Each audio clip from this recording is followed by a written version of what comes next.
Hey guys, it's Johnny from J2K Gaming. How you going?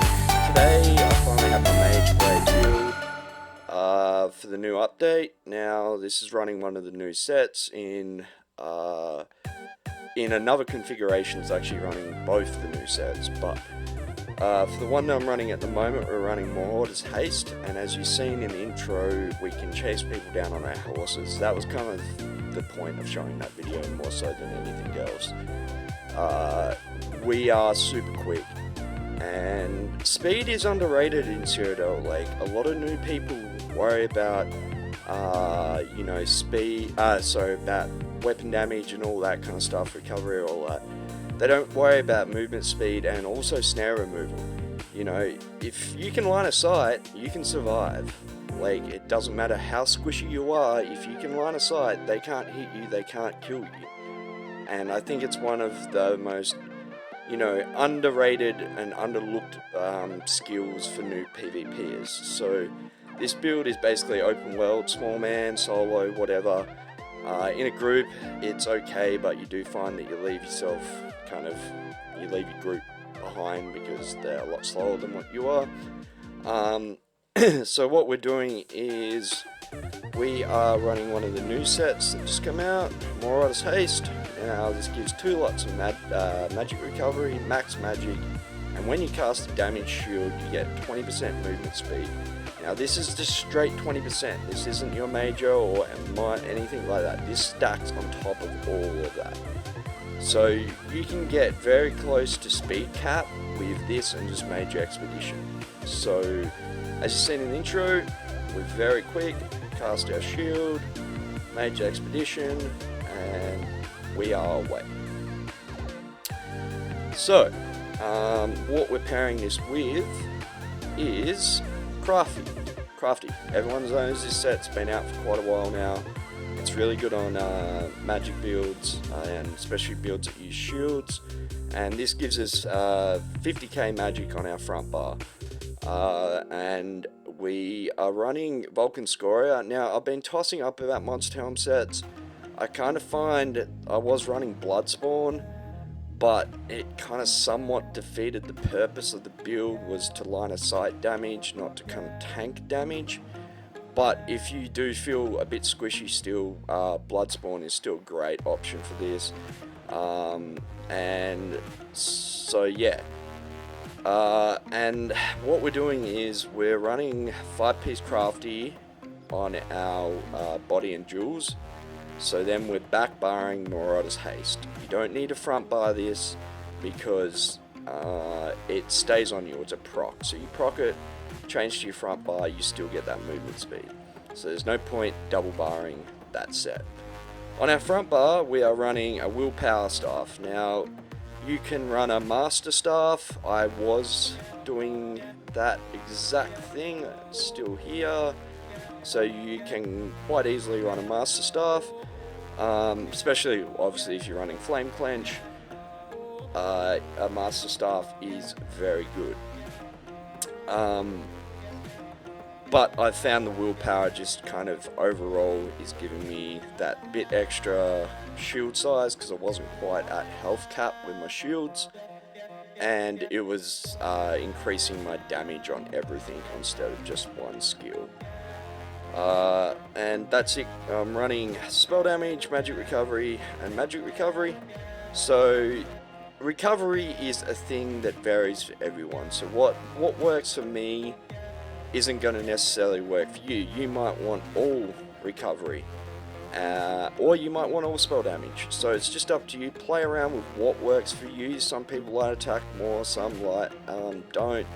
You know, you might be a very engaged, disengaged player, so you don't need that recovery as much. And yeah, so that's up to you. And I'm running a mixture of in-pen and I think I've got a couple infused pieces here. Yeah, my chest is infused, and my helm's divines and infused. These are that's definitely getting changed to in-pen, and that will probably get changed to either in-pen or infused, one of the two, but it's just what I had. We are running 511. So these are arm buff stats. I'll show you our buff stats up on the screen now. And yeah, so we do get quite a lot. We go up to around 2.4, 2.5k spell damage, and we do have our 50k magic when we do put our willpower staff on our front bar. So with those few changes, our crit resist will get up close around 3. Our resistances are reasonably low, but once we get our buff there, where are we? Come back here. So they're not too bad, you know. And as I said, the point of this isn't to be naturally tanky, it's to line aside a lot of damage and cloak a lot of damage. And I will just have to drag my screen over because I play at ultra wide.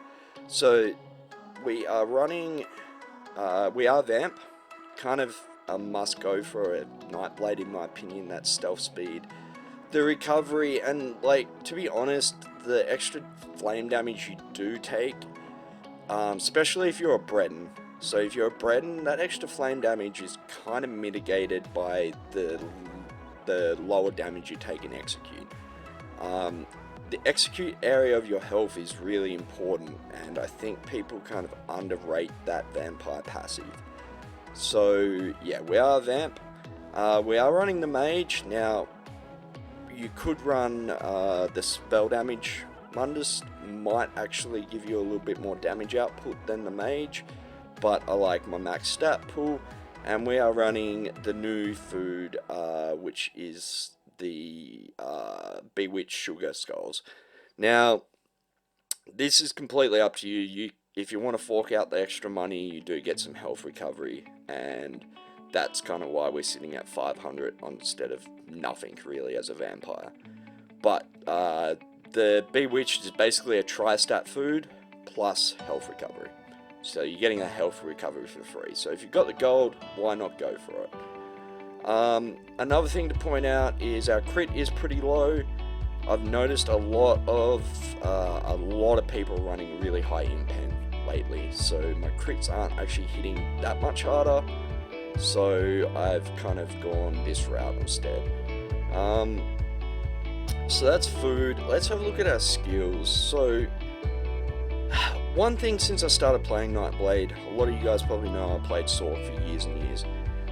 Nightblade is one of the best classes to be able to do everything, but it kind of can't do everything at once. So where my Sork, I had a pretty generic bar setup, which I could kind of use for most kind of PvP, Nightblade's bar setups change pretty drastically depending on what you're doing. So keep that in mind, but as a rule, you're going to want Merciless. This is going to give you crazy burst and also really good mitigation. So you can keep this up. If you're getting pressured, keep this up, because that 12% mitigation is a lot.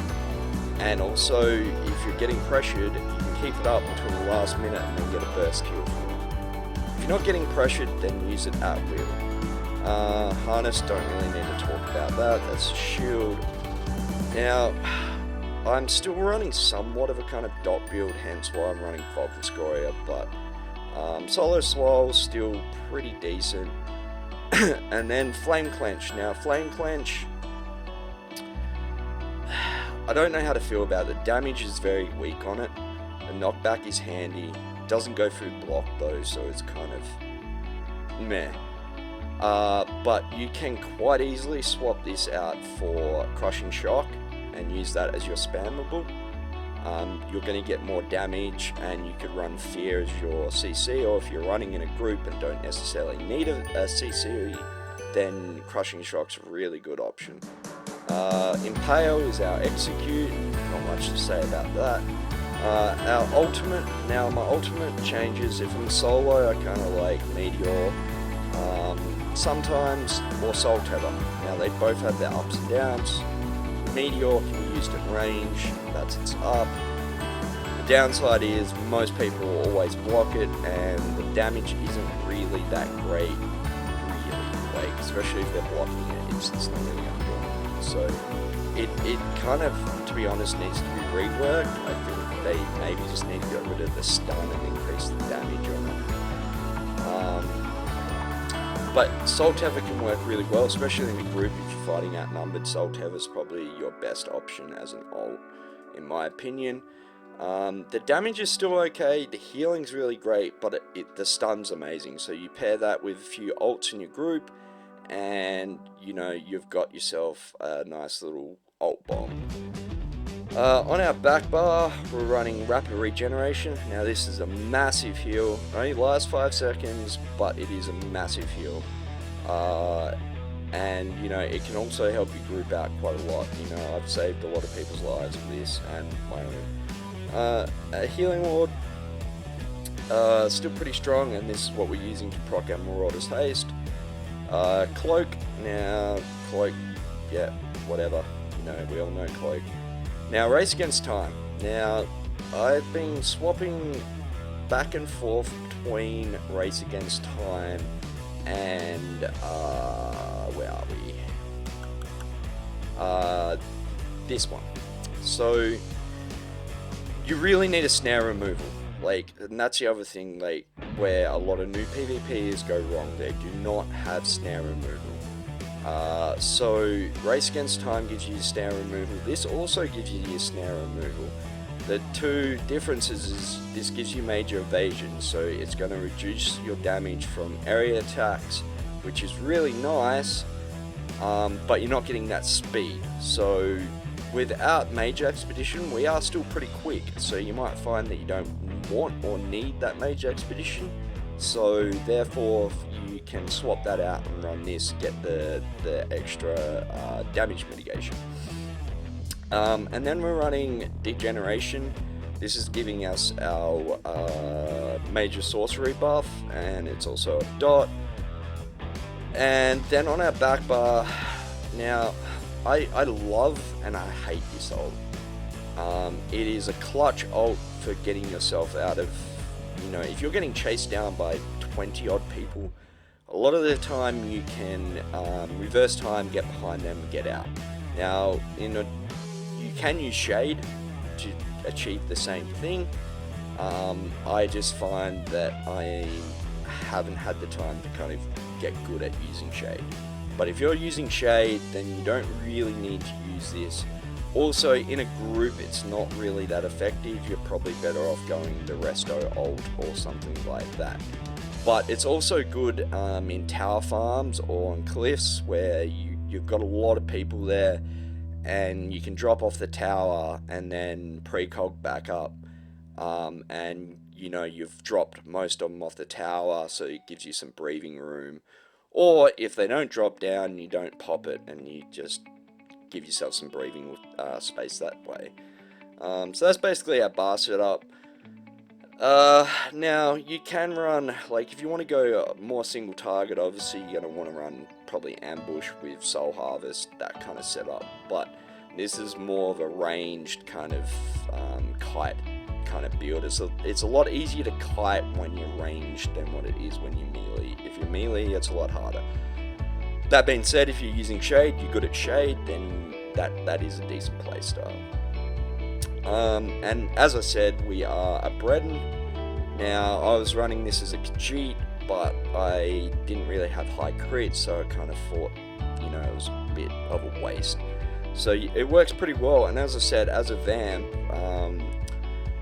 if we get any status effect on us, we get our spell resistance doubled. So we're actually getting basically 5,000 spell resistance from this passive, which makes it really strong against DKs and stuff like that, and can also basically not probably mitigate it altogether, but help mitigate that extra flame damage we take from you know, those DKs and kind of that kind of stuff. I'd actually like to do some testing, kind of another race vampire as a vampire against like a DK versus a Breton against a DK, and kind of see, you know, if this passive actually does help mitigate it quite a lot. But yeah, we get magic recovery, we get a lot of sustain from here, so that's kind of it. As I said, I'll show you the buff stats, so I don't need to try and buff up here, but I don't think there's really too much. CP, I don't really want to get into CP because that's really just, you know, what you want to do, but, you know, we do have quite a bit of dot damage, so you're going to want a little bit of dot damage into that. But I'll just have a quick little spin around here so you can see where I've got my CP if you want to pause and, you know, have a look and go from there. I will point out that kind of sprint, I can't remember seeing sprint get changed anywhere in the patch notes, but it seems to cost nothing now. So if you did have quite a bit of CP to reduce sprint cost, you can probably take a lot of that out like I did. So yeah, that's the build, guys. It's fun. It is fun. It's fast. It's just kind of hilarious in some fights, like especially against swords, people that are mounted, things like that. You can literally just run them down. And it's kind of funny that I can run a sword down without ambush. Like, that used to be the only way I could kind of catch them without trying to get away. You can literally run them down on this build. Yeah, so I don't think I've really forgot about too much. Yeah, no, I think that's it, guys. So I hope, you know, if you try this build out, you have some fun with it, because it is fun. And I'll catch you later, guys. Have a good one.